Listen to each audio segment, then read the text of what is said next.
Hi, welcome to Fostering a Mindful School Culture Organically.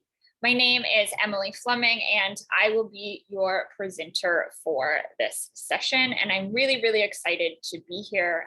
I know that we all wish we could have been in person, but this is a close second for sure.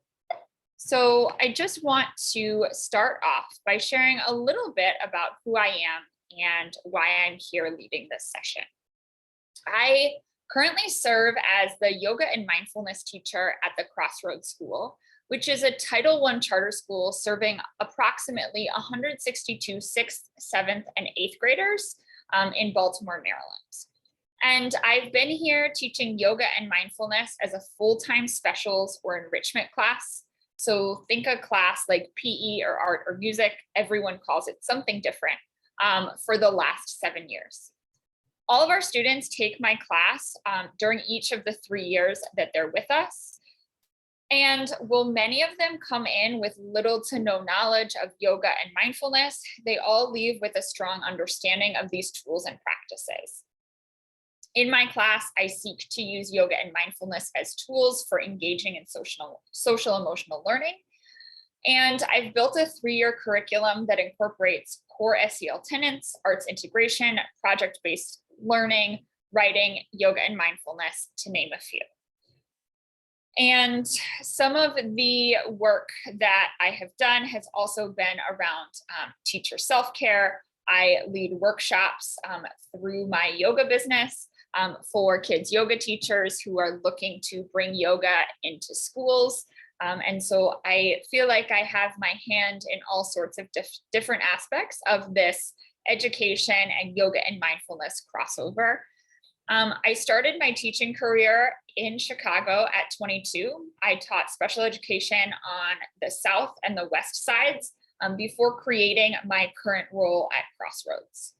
So I am both a certified educator with a Master's of Arts in Teaching and a certified yoga instructor and a certified children's yoga instructor. So I just wanted to ground myself in this work, right? And why I'm here and the perspective that I am bringing to this as both a classroom educator who's now been in the classroom for a decade and also a yoga instructor as well, who has a practice in mindfulness.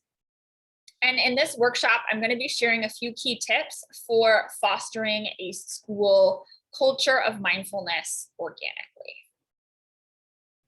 So the goals of our time together today will be for participants to leave with concrete ideas for fostering a school-wide culture of mindfulness organically, to reflect on your own school environment and how you can apply these ideas, and learning a variety of short, easy to implement mindfulness and breathwork strategies that you can share with students, staff, and parents. For this workshop, you will need a journal and a pen or a pencil. If you don't have a journal, that's fine. A piece of paper, or even if you want to take notes in a document on your computer is fine. I know I am more of a pen and paper person, but I am going to have some journaling prompts, some things for you to sit with and reflect on throughout the course of this session. We will need this video, obviously, and then I just ask you to come and be present with an open mind, right? So we're all mindfulness practitioners here. I'm assuming that's a key tenet, right, is that non-judgment. So being here, having an open mind, and more importantly, even an open heart. So before we really dive in, I want us to start by getting grounded with a body scan meditation. This is a meditation that I do with my students very frequently in class. I'm going to do an abridged version today just for the sake of time. And typically I would invite you to lie down for this. So if you are in a space to lie down, you are more than welcome. Otherwise, I'm going to invite you to find a good seat. Feet flat, sitting up nice and tall, shoulders back. And then your eyes can either come closed or just find a soft gaze somewhere in front of you. Palms can rest gently on the tops of the thighs. And as you're here, just take a full deep breath in and out. Connect to your breath. And just let yourself land in your body in this moment.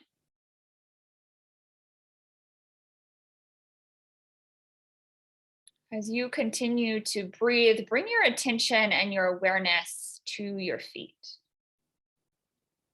Notice the left foot. Notice the right foot. How do they feel? Notice the places that might feel tight or sore, or that maybe feel really good or loose. And then on your next inhale, squeeze the muscles of your feet nice and tight. And then exhale, let them go. Now bring your awareness to your legs. Notice your left leg, your right leg. Notice if the sensations are the same in each leg or different. Be present to what you're noticing without judgment. And then on your next inhale, squeeze all the muscles of the legs nice and tight. And then exhale, let them go. Now bring your attention, your awareness to your belly. I'll invite you to take one hand to your belly if you'd like. So notice how your belly feels. Notice if your stomach is growling like mine just did.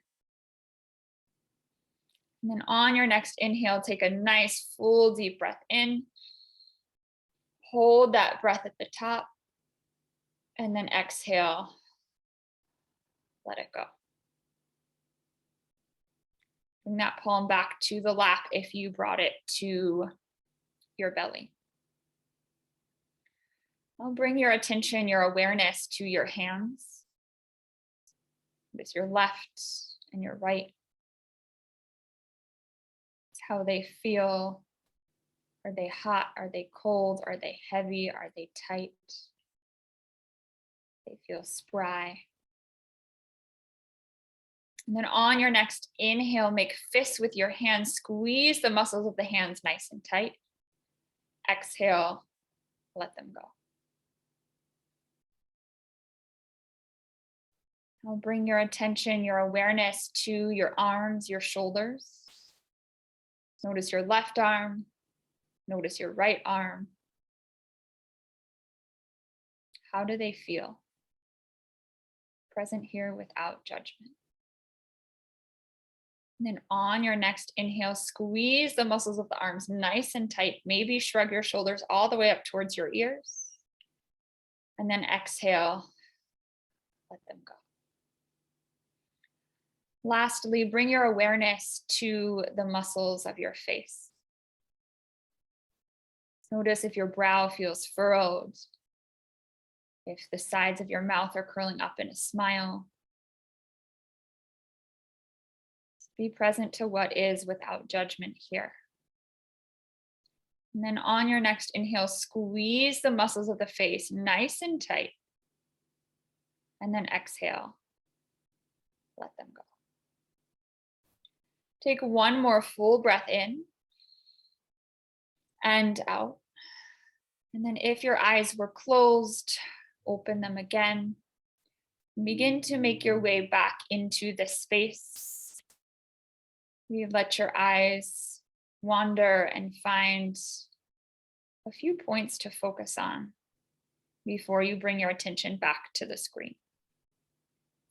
And maybe here you want to jot down a few thoughts, a few notes, how you felt before, how you feel now, after these few minutes of this body scan meditation. And hopefully through that, you were able to set aside whatever you might have been holding on to physically and can really be present and here for the rest of this presentation. So I want to share a little bit. I'm actually going to go back because I hit this too soon. I'm even going to go back one more. Sorry about that. We'll pause right here. So I want to share a little bit about why I chose to lead this particular workshop on fostering a school culture organically. So when I first started in my role 7 years ago, my principal and I had many intentional conversations about not just my class and what it would look like, but how we could extend yoga and mindfulness outside of my classroom. That was something that was really important to us, is that kids not just did that work in my space, but that they were able to take what they learned and then apply it to their academic life and their social life and their home life. But we both agreed that while these skills were important, we wanted to allow them to evolve naturally into our school culture.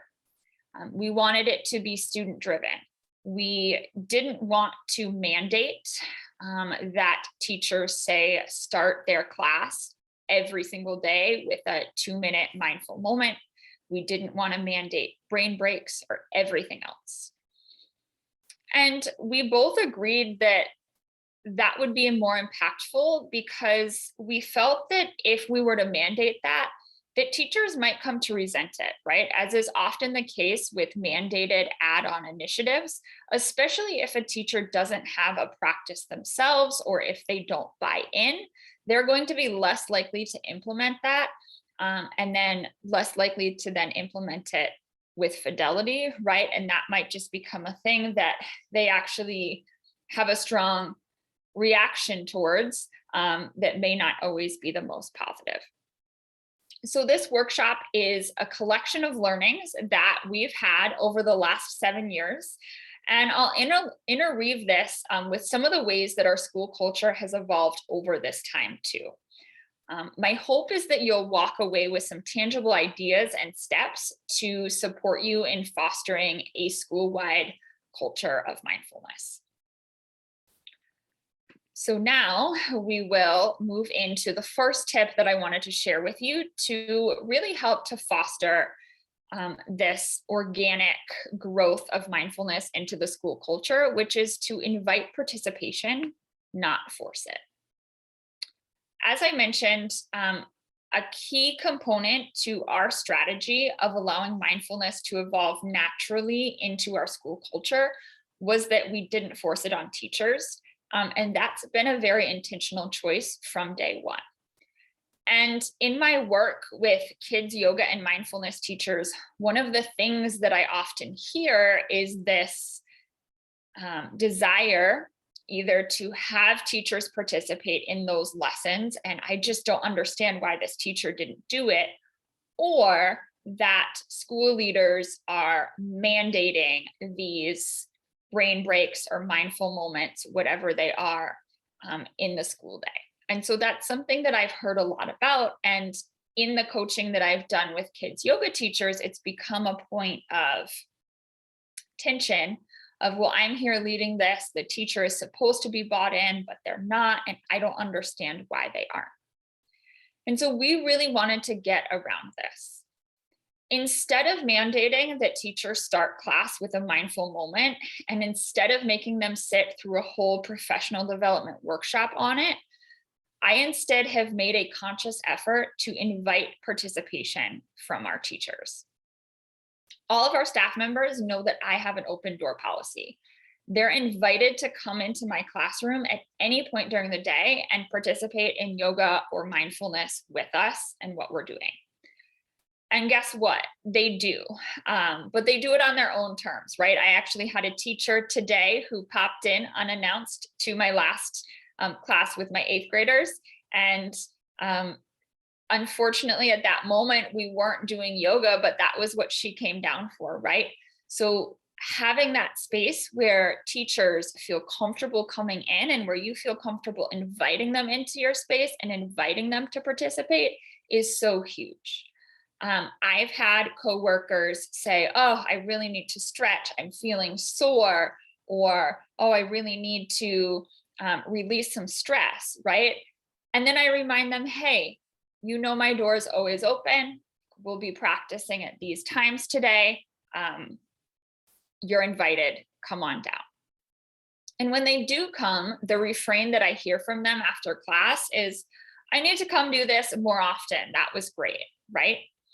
And so instead of forcing participation and inviting it and choosing to invite it, we've allowed our team of teachers to establish their own mindfulness practice, and then in some cases, bolster their own existing yoga and mindfulness practices. And when they're able to experience it themselves on their own terms, it shifts the relationship. It's not something that they have to do. It's something that they actively want to do. And so this has not only allowed our teachers to develop their own practices and relationships, but it's also allowed mindfulness to grow outside of my classroom.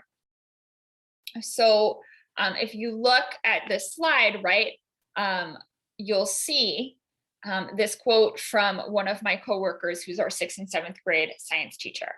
He says, mandates and middle schoolers don't mix. I felt that allowing students to incorporate and utilize mindfulness techniques as they see fit has been an excellent course of action. So he's creating the space in his classroom for students to use those tools and techniques. He's not mandating it happen during the first 5 minutes of class or the last 5 minutes of class. He's not mandating that it happen every day. And we're also not mandating that as a school.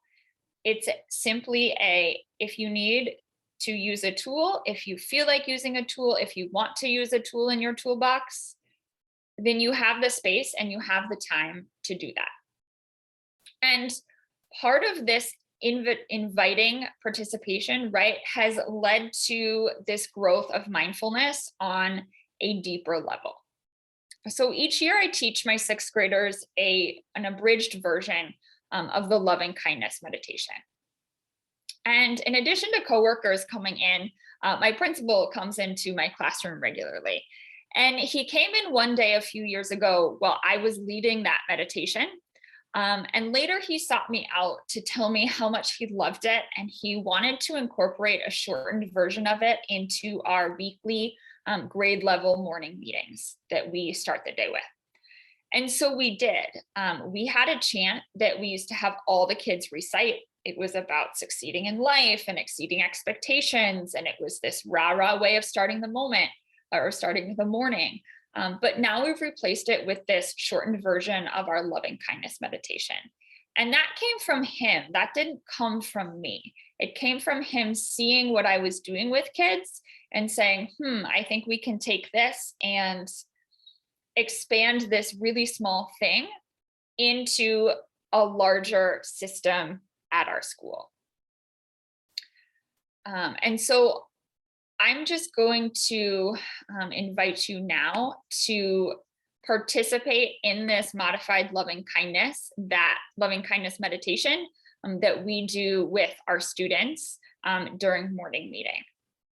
So again, finding a good way of being in your body right now, and then find a soft gaze or close your eyes. And this is how either I lead it, or if he's leading it and I'm not there, or even a student leads our loving kindness meditation in the morning. So find a soft gaze or close your eyes and take a full breath in and out. And you'll repeat after me. May we be safe. May we be happy. May we be at peace. Take one more deep breath in and exhale, release. If your eyes were closed, open them.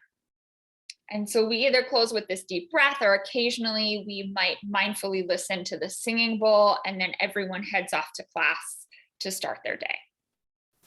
So just to recap here, right? Had I not had an open door policy, this aspect of mindfulness wouldn't have made its way outside of my classroom or into our school culture as a whole. But it has, and I know for me, just being and having that moment as a grade level or as a school to catch my breath before a long day with students really does a lot to shift my mindset. And so as you reflect on your own environment, I'm going to invite you to think about where you can invite participation and who you can invite participation from. Maybe it's teachers, but maybe it's also families, or maybe it's specific administrators, or maybe it's other staff members. I've given my students assignments where they're asked to teach a friend or a family member yoga or to explain mindfulness, and then share mindful listening or mindful walking or mindful eating with that person. And so it can look a lot of different ways, right? It can look like an assignment that's a more intentional assignment. It can also look like beginning to shift and incorporate this language and these very small practices. Inviting participation from staff and students and families allows mindfulness to evolve, and it creates a shared language that kids are then hearing throughout the day, right? It's not just isolated to you or your classroom or your work with kids in one-on-one sessions if you're a social worker or a therapist or a psychologist. So I'm going to invite you to just take a few minutes right now to reflect. Are you inviting participation or forcing it? And if so, in what ways? What might it look like for you to begin inviting participation or to invite participation in new ways? And what conversations or bulletin boards or presentations will help you make that happen? Just take a few minutes to reflect here, and then when you're ready, you can, sorry about that, move on.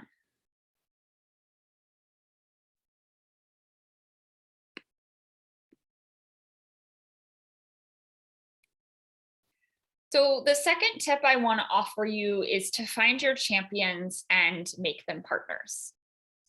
Your champions are the staff members in your building who already believe in the benefits of mindfulness or have an existing practice already themselves. Leverage that and really work to make those teachers, those staff members, those families even partners in your work. If there's a particular strategy or a mindfulness activity that you've been teaching or incorporating, let them know. Say, hey, I've been doing this with my kids, right? And see if they'll then incorporate that too, or something similar. Have a conversation with them. If it's you sharing a strategy with them and then implementing it, touch base with them. See if they're using it in their classroom. Maybe even provide them with more tools or strategies, or just even yourself go in and observe how they're incorporating mindfulness into their work. Our school is a very small charter school. And so when I arrived, we had another teacher who was a certified yoga teacher on staff. She was an art teacher for us, but she had done her yoga teacher training. And we had a few other staff members who themselves practiced yoga and mindfulness regularly. And this was really key for me because it allowed them not only to understand what I was doing in my classroom, but also to make them partners in my work. They'd pick up on the language that I was using, they'd use it themselves. In conversations with kids, they could speak to the benefits of mindfulness, of yoga, that they had also experienced. And this not only helped our kids know it wasn't something strange that they just did with me, right? But that others in the building did it too, and that others found the benefit in it. These are the teachers who began using mindful breathing, who began giving kids brain breaks instead of going to a consequence, right? And other mindfulness techniques to address behaviors, but also to provide a space for students who were having an off day, or who were really stressed out, or who were anxious, or who were going through all the things that kids and frankly human beings go through when it comes to feeling feelings and experiencing life. And so by leveraging those champions, by having those conversations, by being in each other's spaces, mindfulness became not just something that I used in my classroom, but that we used as a group of teachers. And so I want you to not just think about who your partners are and who your champions are, but also to keep an open mind and remind yourself that your list of champions and partners might grow. And that might be a goal that you have for yourself, is growing that list of champions and partners. So this year, during our beginning of the year team meetings, a few of the 6th grade teachers asked me if I could share 1 or 2 quick mindfulness and breathing strategies with them that they could implement in their classroom. I honestly was stunned, right, when these teachers asked me to provide them with these tangible skills. I've worked with them now for at least 5 years, both of these teachers, and they hadn't ever been critical of my work. They had been supportive of it, but I wouldn't, and they were champions of it to an extent, but they weren't necessarily partners in it. And they asked for this, right? So I taught them square breathing. I showed them a yoga mudra that they could have the kids use, that they could use themselves. And I made signs for them to post in their classrooms. So it took 7 years, right, to get them to go from champions to partners. And I'm saying that because oftentimes we want to rush this work, right? And rushing it doesn't really get us anywhere at the end of the day. So step 1 is getting folks to buy in. Step 2 is having champions become partners. And then step 3 is having those follow-up conversations and checking in to see if those strategies were beneficial to them and if they were actually being put into practice. And so a few weeks into this school year, when I was introducing square breathing formally to my 6th graders, they come to us brand new. I was explaining it to them and I had a few kids shout out, "Oh my gosh, we know this one. This is the one that Mr. Carroll does with us, but he does it with 2 counts and not 4. And then again, when I was teaching the mudra that I had showed my coworkers at the beginning of the year, a few of them said, "Oh, Mrs. Hunt, she taught us this first. We do this in art a lot." And so it really warmed my heart to hear that, right? And that was also the feedback that I needed to know, okay, these champions are now partners in my work. And so finding champions and making them partners takes a while, but it allows mindfulness to grow and to grow organically. It took 7 years in this case for these 2 teachers, but it happened. And I'd much prefer a teacher taking their time to wrap their minds around mindfulness, taking their time around having their own practice and also figuring out how to incorporate it in their classroom, than forcing them to do it. And so I just want to share a quote again from our 6th and 7th grade science teacher. He was one of these 2 teachers that approached me at the beginning of this year asking for these tools, right? He's someone who went from a champion to a partner this year. He says, "Stress levels were high when we first returned to in-person learning. Students were uneasy about their new environment, expectations, and peers. To help ease students into class, I provided students time, space, and instruction on square breathing. We would all spend a minute of stillness focusing on breathing." So again, he not only asked for the strategy, but he used it and he had the kids use it. And he, I know in subsequent conversations, has found a lot of benefit from that. And so I want to just share with you now this practice of square breath. This is a mindful breathing strategy. It's one of my favorites. I personally find that it helps to calm down, helps me to calm down, helps me to relieve stress, and anxiety. So again, you'll find a good seat if you are seated, feet flat on the floor, sitting up nice and tall. And before we start, it's called square breath because we have a 4-part breath. So we have our inhale, our held inhalation, our exhale, and our held exhalation. And so each side of that square, right, each of those aspects of the breath is going to be the same length. That helps to balance the nervous system. So hands to belly if you'd like. I find that that's helpful for me in terms of feeling my breath and helping me count. So inhale 1, 2, 3, 4, hold 1, 2, 3, 4, exhale 4, 3, 2, 1, hold the breath out 4, 3, 2, 1. Again, in for 4, holds, exhale, hold the breath out. Twice more, in 4, holds, exhale, hold the breath out. Last one, in 4, holds, exhale, hold the breath out. Release your hands, let your breath return to its normal cadence. Inhale and exhale. All right. My PowerPoint is a little wonky today. I apologize for that. So I want to give you a few minutes now to journal and reflect once again on this tip that I just shared with you. Reflect on who your champions are in the building.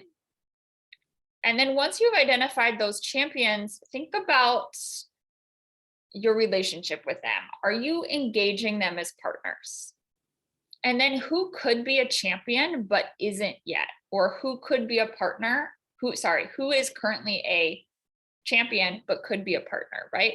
And what do you need to do to engage them and move them towards either becoming a champion or to go from champion to partner? That was a little unclear. I apologize. So feel free to pause this, journal, and then when you are ready, you can restart the video and we'll move into the last tip. So tip number 3 is collaborate across the curriculum. This is far and away one of the most important aspects that I've found to allowing a culture of mindfulness to grow organically in our school community, which is collaborating across the curriculum with other teachers. I realize I'm in a unique position of teaching mindfulness and yoga as a class full-time every day in my school. And I realize that many of you either have other subjects that you teach, or you don't get to see your students every day, or you're a staff member, but you're not technically a teacher. I'm also not an outside provider coming in, but I really do believe this tip holds true for everyone who's seeking to create more mindful students and more mindful schools. Collaborating across the curriculum with other adults in the building is essential for making this happen. It's essential for having your program or your lessons, what you're doing with kids, go from something that feels like an add-on to something that is integrated into the work of the school and is more aligned with either academics or the values of the school. And this is where your champions and your partners come in. It's also a way to work with staff members who may not yet fall into that champion category. And so the key is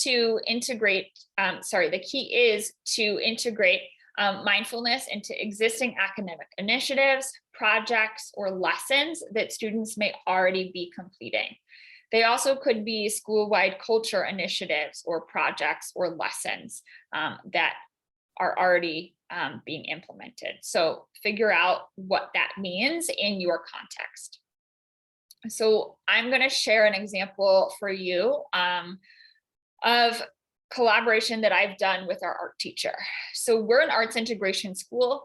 And what that means is that we work really hard to infuse the arts throughout all parts of our curriculum. So we're all required to teach at least one arts integrated lesson a year. And so the art teacher and I have worked closely to collaborate on arts integration projects that I've led, whether it be a skit project that I've had my students do, or having them create vision boards. And that collaboration has also gone the other way. So she knows that I do a unit on gratitude with my students. And so she was having students complete a piece of art that had to do with people, places, experiences that they were grateful for. So during her unit, she and I met, we discussed shared language we would both use, and also shared rubrics with each other. Another example is that many years ago, one of our English teachers did a project in her class where students had to create a real life mandala. I can't remember what the lesson was on or how it was connected to what she was doing. And we collaborated on that too, but that was very much driven by her. She came to me and said, hey, I want to incorporate this in my class. What are the things you're doing? What is the prior knowledge that kids have? And we were able to make that happen. And so whether it's incorporating, say, mindful walking into an art project where students are going out and walking mindfully and gathering things that they find on that walk and then incorporating them into a visual arts piece, or even, the sounds that they hear outside and incorporating that into a music piece, or even a read aloud in ELA, the possibilities for collaboration are there. Maybe as part of a creative writing piece, right? Students have a character in that piece, practice mindfulness, and that integration of the character practicing mindfulness becomes a key component of the rubric. So it's not just something separate, but it's a key criteria that students need to hit in order to earn, the points that they need to on that project. Collaboration is important. Mindfulness doesn't exist in a vacuum, right? It doesn't just exist when we sit down to meditate or when we deliberately go on a mindful walk. It's a way of being just as much as it is a practice. And so it can be integrated into various subject matters. You can also integrate those various subjects into your teaching as well. I teach a number of arts integrated and project-based learning assignments. I have a writing assignment that I do with my students. So that cross-pollination, that collaboration can go both ways. You incorporating academic skills and topics into what you're doing around mindfulness with students, and then other teachers doing the same. And if you're not a subject teacher, that's okay. How can you incorporate the work that you're doing around mindfulness and work with teachers to help them incorporate that into what they're doing? And how can they incorporate that work into what you're doing as well? This really helps to make mindfulness more tangible and relevant to kids, but it also engages the adults in the building and allows mindfulness to become an integral part of not just your classroom, but other classrooms too, right? So 7 years ago, when I started at my school, it was me doing yoga and mindfulness in my classroom, and it hadn't permeated into other aspects of our school culture. Now it's in morning meeting, it's in that shared language that we all use as teachers when we're talking to kids. It's in the way that we manage behaviors. It's in the way that we message to families and interact with them. It's really grown organically, and that's been done through some intentional steps that don't always seem intentional on the surface, but they have been. So I'm going to invite you into a short mindful listening practice. This is one I do with my students. Again, this will be a shortened version of it. And if you have your journal with you and you want to just jot down observations or the things that you see, you can go ahead and do so. So again, start by finding a good seat. Eyes can just find a soft gaze and take a full breath in and out. And so as you're here, just notice the sounds that you hear around you. And see if you can get quiet enough to notice the sounds that are happening outside of the space that you're in. Maybe there's a car driving by, or birds chirping, or something happening upstairs or downstairs that you hear. Just practice that presence, practice that awareness, not labeling those noises as good or bad, just noticing. And now notice the sounds that you hear around you that are inside your space. So for me, it's the hum of the refrigerator.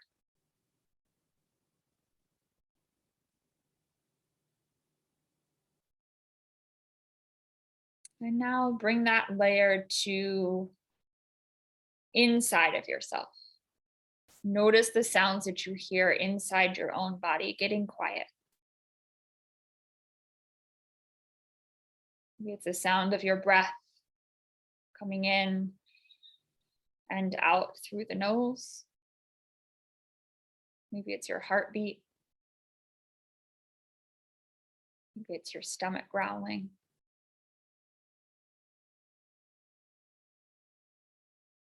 And then take one more full breath in and out. And just notice again how you feel here and what may have shifted for you during this practice. How you felt before, how you feel now. So I'll invite you to journal once again before we head into our closing. So who can or will you collaborate with in your building? What does it look like to incorporate mindfulness and this particular content or subject matter? How will your students benefit from this cross-curricular collaboration? And what do you need to make this collaboration happen? So again, take a few minutes, journal, reflect on these questions, and then restart the video when you are ready. So to wrap up here, a few key things. When I look at where we were as a school 7 years ago when I started and where we are now, it's almost unrecognizable. The changes in many ways are subtle, but they're really powerful, right? They're changes in feeling more so than they are in actions. But they didn't happen overnight. And the important thing to remember here is that fostering a school-wide culture of mindfulness organically takes time. Mandating it is oftentimes the quick way to do it, but to allow it to evolve naturally takes time. These changes won't happen overnight, and you won't get buy-in from everyone right away. And sometimes you won't get buy-in from everyone, period. But that's not what it's about, is getting buy-in from everyone. It's about fostering a mindful school climate, a mindful school culture, as much as possible within the space that you are. And so as you move forward, I hope that you're able to take these tips that I've shared and apply them to your school community and the way that you approach bringing mindfulness into your school. So how can you invite participation and not force it? How can you find the champions in your building and make them partners? And lastly, how can you integrate mindfulness into the academic day seamlessly so that it seems less like an add-on and more like something that's just done, that is part of the culture and isn't disconnected from what's already happening in the building? So we have reached the end of this presentation. I just want to thank you so much for tuning in, for being here, for making the time to participate. I really do hope that you found this session helpful. This is my first time presenting at MCon. This is my first time leading this particular workshop session. So please stay in touch and please share your feedback with me. The things that you appreciated, the things that, the areas for growth, I want to hear it all. I would love to hear that feedback. I would love to connect with you further. My contact information is here. And then additionally, if you're a school leader and you're watching this and you're looking for support with long-term planning around yoga and mindfulness programming, or you want to develop more comprehensive needs-based yoga and mindfulness programming that's tailored specifically to your school and the needs and the values of your school and your school community, your students, your staff, your parents, your families. I work directly with schools across the country through my company, Yoga in Classrooms and Schools Consulting. And I would love to support you, your students, your staff, and your school community in creating more effective programming around mindfulness and possibly even around yoga too, if that's something that you're interested in. So my website is here, emilyflemingyoga.com. You can find me on Instagram, my yoga Instagram. I post about yoga, mindfulness, self-care, all those things is Emily Fleming Yoga. If you want to learn more about my consulting business and the things I'm doing with schools in that nature, my consulting Instagram is Yoga in Classrooms and Schools. And then you are more than welcome to email me at emilyflemingyoga@gmail.com. Again, please don't hesitate to reach out with questions, concerns, feedback. I would love to hear it. And just want to say thank you so much for tuning in to this session and for having me as a presenter. And I hope that next year we're all able to connect in person. Have a great day.